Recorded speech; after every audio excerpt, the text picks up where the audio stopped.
বিসমিল্লাহির রহমানির রহিম। আসসালামু আলাইকুম সবাইকে।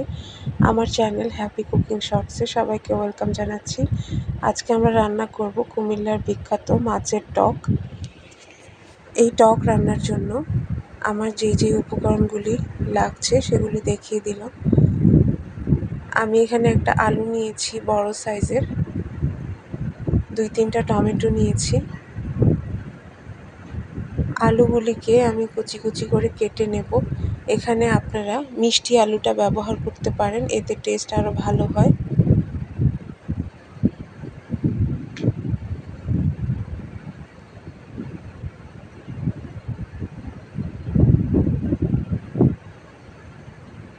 আমি একে একে টমেটো কেটে নিচ্ছি। আমি এখানে 2 ধরনের মাছ ব্যবহার করছি।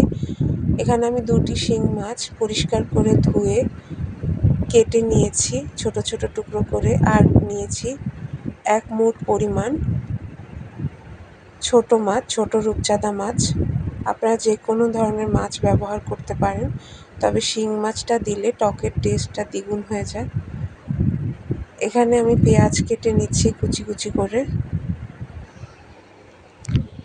আমাদের অনেকেই আমরা মাছ খেতে পছন্দ করি না। এভাবে যদি আপনি মাছকে রান্না করে খেতে পারেন তাহলে আপনি বুঝবেন না যে আপনি মাছ খাচ্ছেন, অথচ আপনি খুব টেস্ট নিয়ে খাবেন।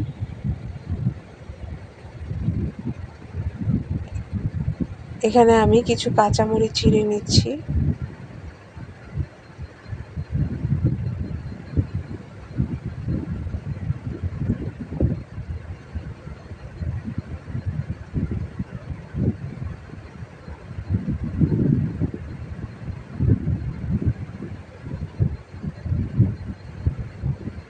এই কাঁচামরিচ, পেঁয়াজ এবং মাছ, আলু সমস্ত কিছু একসাথে এখন যেই হাঁড়িতে আমি রান্না করব ওই হাঁড়িতে নিয়ে নিচ্ছি একে একে।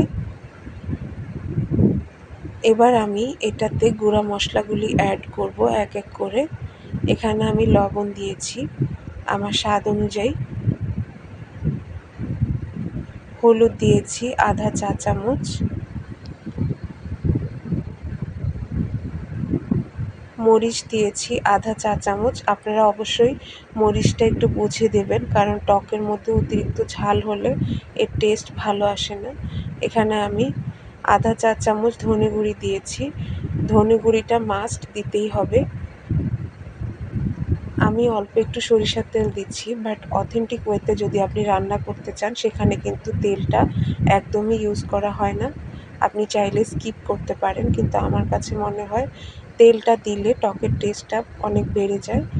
আমি এখানে 1 চা চামচ রসুন বাটা দিয়েছি, আধা চা চামচ আদা বাটা এবং আধা চা চামচ জিরা বাটা দিয়ে এটাকে খুব ভালো করে মেখে নিচ্ছি।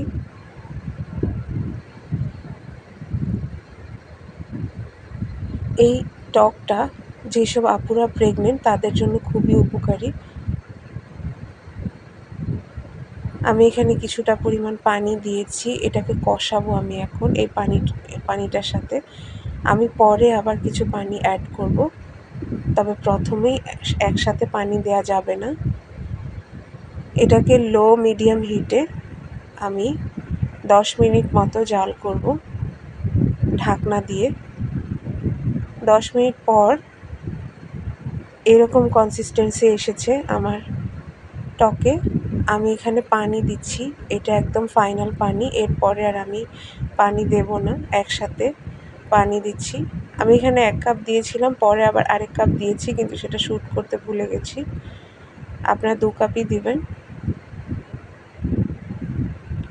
পানি দিয়ে আমি এটাকে অ্যারাউন্ড 30 মিনিটসের মতো ফুটিয়েছি। আমি 10 মিনিট মতো এই তেঁতুলটা ভিজিয়ে রেখেছিলাম অল্প একটু পানি দিয়ে। পানি সহকারে এই তেঁতুলটা দিয়ে দিয়েছি। এবার এই তেঁতুলটা দেওয়ার পরে আমি আরও 10-15 মিনিট ফুটিয়েছি। ধনেপাতা দিয়ে দিলাম। আমাদের টক রেডি হয়ে গেছে। আমার ভিডিওটি যদি ভালো লাগে আপনাদের, please like, share and comment করবেন। আমাকে আপনাদের মতামত জানাবেন আমার ভিডিও দেখে কেমন লাগলো। Thank you.